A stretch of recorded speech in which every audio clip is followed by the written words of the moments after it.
I think about Pat Tillman. Hmm. Pat Tillman was one hell of a football player. Yeah. Arizona Cardinals, I mean, NFL, very lucrative contract. But he always had this piece of him that felt like he wanted to go serve in some capacity in the military. But the opportunity really wasn't there for him. And, he's playing in the NFL. His brother was actually in the Ranger Battalion, if I'm not mistaken, serving. And then 9/11 happens. And I read this story about him sitting in the locker room when 9/11 happened. And he's sitting there looking at the TV. Now, everybody else was watching and everyone else was talking and kind of going back and forth. But apparently, as somebody retold the story, he kind of sat in the corner and he had this look in his eye, this very solemn look in his eye. And he couldn't take his eye off the television. So what was Pat Tillman's skill? What was his gift? It was intensity. The guy was a safety in the NFL. He was a leader, a natural leader, a quiet leader. He is someone that believed in his country. He believed in sacrifice. Maybe he wasn't in the position at that time to sacrifice, but he believed in it. And when he saw 9/11 happen, he wanted to be the change that he believed in. So he quits the NFL and he enlists into the military, becomes a Ranger, and unfortunately, as the story goes with him, he was killed in combat.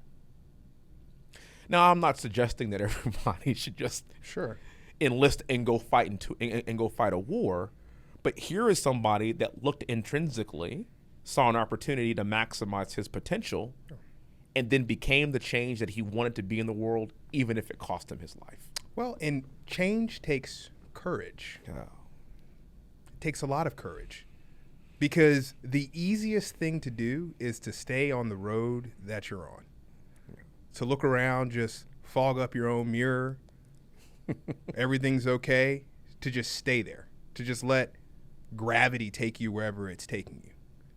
And one of the things I think of, especially this being Black History Month, I think about Martin Luther King and change. I was just going to talk about that. Right? Yes.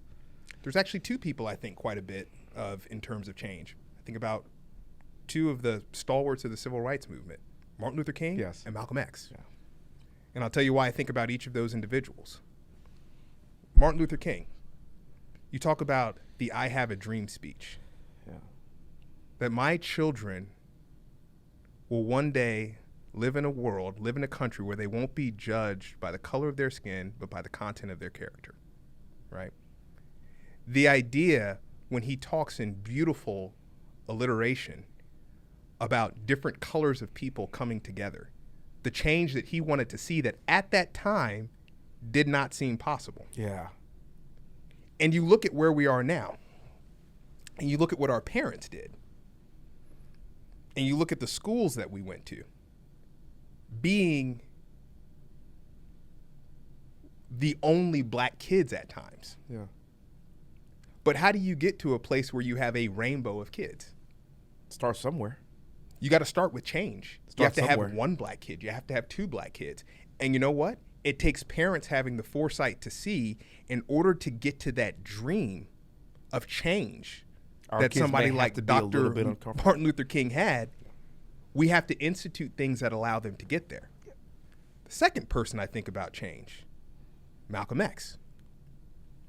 What I love about Malcolm X's story, and unfortunately, we cut Malcolm X's story off. Yeah. Okay? The rebirth after he came back from Mecca. From Mecca. Yeah. We talk about Malcolm X in terms of what happened leading up to his discovery of what Islam truly is. Okay? That's what we talk about. So leading up to that, it's this militant exoskeleton that is rooted in hating people because of their race. Yeah. But then he goes on his pilgrimage and he comes back, and this is where the change is so profound and interesting and costs him his life. Yeah. He comes back and he says, wait a minute. These are all God's creations. These are all God's people. How can we figure out how to live in harmony together? Regardless of what you look like. but the courage it took him to make that change, the courage that he knew that he would be persecuted for that. He knew that people wouldn't like it, and he ultimately gave his life for that. Yes. But that's the change, like seeing the change and being accountable for the change that needs to happen in this world. There's an accountability piece of this too. There's courage, but then there's also accountability.